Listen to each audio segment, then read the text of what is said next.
Yo, what's going on? Keith from Almost in Full Color. I am back.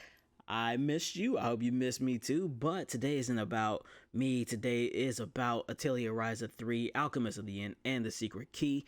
Now, before we begin, I definitely will tell everybody you should play this on the PS5. I've done some research, talked to some folks on Reddit, and everyone kind of confirms that the Switch and the PS4 and the PS4 Pro do have some issues running the game. They run at 30 frames and just some issues, a little longer load times. On the PS5, 60 frames.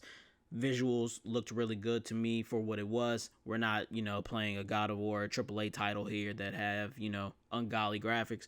No, but the visuals do look good to me. The animations look very, very good. And I enjoyed it. Nothing about it made me cringe or feel like anything was wrong.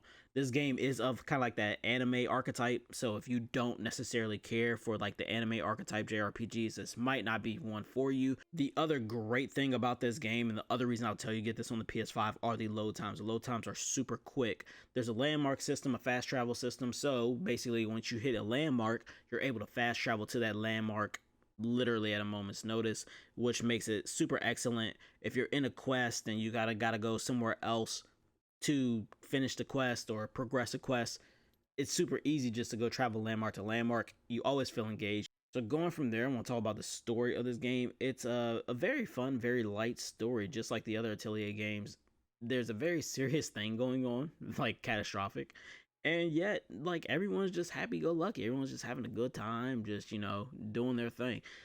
So if you're not looking for something serious, if you're looking for something kind of a little more laid back and more so about the gameplay than it is a story, as I feel like the gameplay is kind of where this game truly shines at and where they really put their focus at, the story really isn't going to kind of wow you. All right, so again, very, very, very terrible situation, but everybody's happy, having a good time, and they're working towards a goal of quelling the situation at hand and ensuring that everyone comes out a-okay and happy with whatever the outcome may be. Speaking of the gameplay, as I said, this game is about alchemy, and alchemy is the main point of this game. Combat is involved, yeah, and I actually will go over the combat first, because in a weird way, combat isn't exactly important. It's important, but alchemy kind of shines over combat all day. Combat does operate in an active way, so there is no turn-based. It's not that. However, you do have a bar that moves, and once that bar fills up, you're allowed to make your move.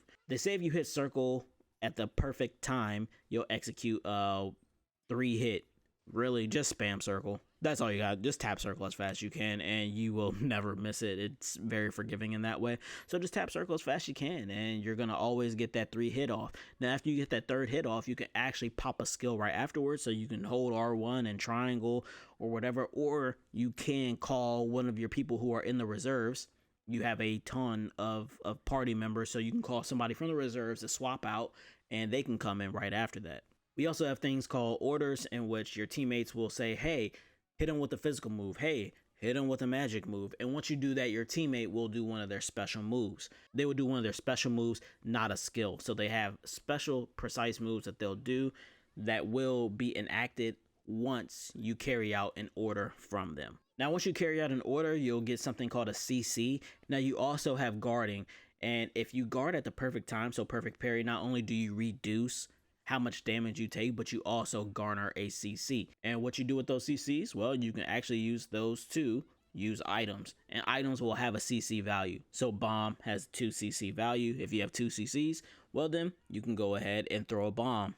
You get CCs pretty easily after you start getting your rotation going. So just look for your rotation, use one character, carry out some orders, hit L2 or R2 to switch over. You can get more orders popping, and just keep rotating. Rotating your characters in and out is a very, very good way to get your CC up, and that way you can be always throwing items. Now that is pretty much like a baseline of the combat system. How does alchemy outshine combat, you say? Well, I'll tell you. Alchemy is just about how to make items that are better than kind of like your everyday items. So you can go and buy a bomb from a vendor, which is perfectly fine. It'll do fire damage, and that's pretty much all it's going to do for you. However, you can go make a bomb that's not only fire damage, but it'll do increased fire damage. You also can have defense down. You can also have extra finisher, which is a skill that whenever you break somebody's guard, they take increased damage, and they'll take even more increased damage from that extra finisher perk on. You've already hit them with the defense down. So defense down, the extra finisher. I think you see where I'm going here. They're already broken. You're going to deal a lot of damage with this bomb. You also can get an area of effect bomb as well. So by buying it, cool, it's just going to do kind of your standard fire damage. But by making it, you're going to be able to do so many things, so many extra things with it. And you can kind of make a system, make a loop, make something that you work towards. I'll work towards breaking them first, then throwing the bomb, and then maybe I throw this item or that item, whatever the case may be. However you want to loop your combat loop. And all this is made possible through alchemy. How do you make stuff? Well, you got to farm the materials. The materials are vast. They are vast in the way that you collect them. Well, alchemy again. You'll have ways to make an axe, a hammer, a fishing rod, a bug catching net. There are so many different gathering materials that you'll use those out in the wild to collect all sorts of things, from emerald glass to cotton flower to spiders' webs and all sorts of things that are out there in the wild that literally they're scattered. It is not hard to gather materials at all. Now, to gather very specific ones can be, but for the most part, gather. And then you're going to go to your cauldron, and that's where you begin to do your alchemy. This part can be a little daunting. And this is the part where I say this is more so for seasoned JRPG players who have dealt with crafting systems before, as this one is on the base level, it's very simple. But on a higher level, it's so intricate and it can be just a little confusing on how you do things. But I'll give you a base level introduction to what this is. First and foremost, you'll see an item that you need, an ingredient. Let's say it's a plant. Okay, so you need a plant. Now, all the plants that you collected have different affinities, whether it's fire or electric or water or grass, or I guess I would say earth. But they will have one of these affinities. And when you go to make whatever it is, it'll tell you what type of plant you want by looking at the border. Also, right below that border, you're going to see a little square that's grayed out and unfilled in. And that means you need 1 charge or however many squares are down there. So if you see 3 squares, then you'll need a 3 charge. So you'll want to add as many plants in as you have of that affinity. So let's say we have a green border, earth, and they want a plant. Okay, cool. We'll need a plant that has a green border around it and that has however many charges that we want. Now, you don't necessarily need that many charges, but to get the best effects out of your item, you're going to want that many charges. So you can add in either 3 plants that have a 1 bar or 1 charge to them to fill that up. You can add 1 plant with 3 bars at the bottom. However that goes for you, that's what you'll want to do. That will then open up nodes around it, and then those nodes around it will then allow you to insert other things. So let's say you start with a plant, and then you take some sand that's of a fire element. So then you want to put a sand fire element there, and so on and so forth. You keep adding, you keep mixing, and then when you get to your final product, they'll say, okay, you have made item A. And item A now, because of what you put into it, has these perks that you can add on to it. The perks do come from the materials that you gather. So as you're adding them in, look at the perks that are there, see if it applies to what you're making. You're not going to want something like critical damage for a healing item if you're making a healing item. Make sure that whatever you're putting in kind of does what you want it to do. Now, if you had terrific healing, that's something that you want to put in there for that healing item. So just kind of make sure that you're adding in things that make sense to what you're doing. And if you're uncertain if that item will be able to take that perk, just look before you add it. It'll be in a white lettering. It won't be grayed out. So if you see terrific healing in white lettering, it will mean that that perk will be selectable in the finished product. After that, you synth it, you pick the perks that you want on it, and it's yours. And that is your better version of what it is. There will be ways to enhance that even further later on, but that's kind of your basic level. Now, also, if you just had to make something and, let's say you're not really trying to waste a lot of resources, you got some stuff, some perks that you really like, and this is just for a quest, and they don't specify the quality that they want, well, I mean, you could just throw in any plant in there. So if it'll let you select it, throw a fire plant in there instead of an earth plant, and throw, some earth sand in there, and just give the character whatever it is that they need. You don't have to waste good materials on just a quest. There's nothing holding you to that. So you can still synthesize even if you're not utilizing the proper elemental affinities. And I feel like that's the part that kind of gets some people a little bit confused. Can I still synth without the proper elemental affinity, yeah, you still can. It's going to be a terrible quality, but if it's just for a quest, I mean, turn in terrible quality stuff. I say keep your good stuff for you for making your items. Now, after you craft it, you're going to get SP. And now we come into the skill tree. And one of the things I did not like about this game, when you're in your skill tree, I mean, pick whatever skills that you want to get. I will tell you the first 3 that I shot for immediately was SP plus 10%. You're always crafting, you're always doing that. Every time you craft something for the first time, you get a bonus SP modifier. So you always want to try to get that. That 10% is just a no-brainer to me. That's something that's what this game is built on. So you're always going to be generating SP because that's what you're always doing. The second one I got was item gathering up. Just why not, why not get more items every time I'm gathering? That just makes crafting even easier. When I come back to the table, I know I'm gonna have what I need for that.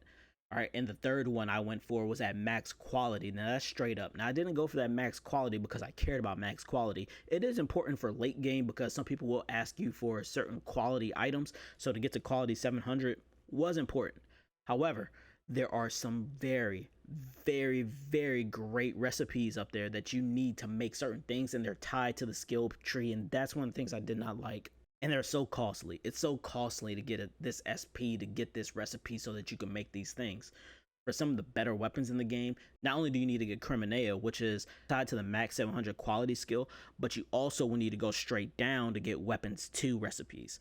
So you're kind of going in different ways, trying to get different things. And there's also another SP bonus, so SP 20% right there. And it just feels daunting. You're not getting that much SP. You're not getting any from battles. The only way you're getting it is through synthesizing and through doing random quests, and some side quests give it to you. Very rarely, thus making it just feel daunting because I want the weapons too. I want the Criminea, which is all the way up the top. I also want to get this SP plus 20%, so I'm still getting more. But by that point, how can I justify spending 1,500 or whatever it costs on that when I know I need that much for the Criminea up top, but I have to get the max 700? It's just one of the things I wish that there were more areas to get SP in a very decent way. I'm not saying break the game. I wish that the main quest gave SP. I do understand why you don't get it from the main quest though, as the main quest you're normally synthesizing 1 to 3 items, sometimes more, to fulfill that quest line, and you already get the SP from crafting.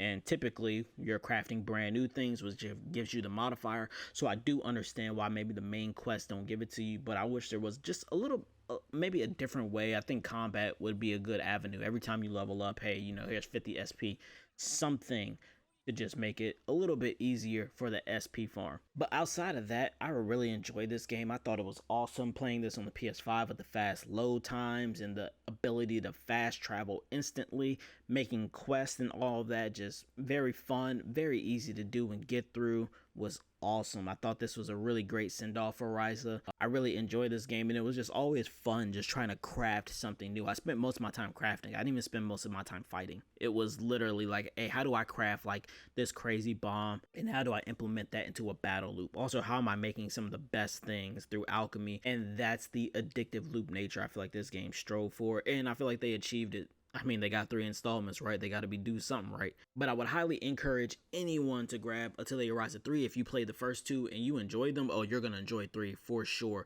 A lot of callbacks to the first 2 games, and just genuinely a very good game. I really liked it. If you did not like the first 2, well, then obviously you're not going to like this one. If you're new to JRPGs, I would definitely say it's not impossible to get through. But just do be ready to sit down and learn this crafting system, as that's what's going to make you successful in combat and in with the super bosses and all the elements that come with this game. Thank you all for tuning in. Hit that notification subscription button. Don't worry, we got so many more games. We're about to hit that busy season with Star Wars Survivor coming soon, and many other games that we'll look to do and have for you all on this channel. Thank you all for tuning in, and as usual, peace, be blessed.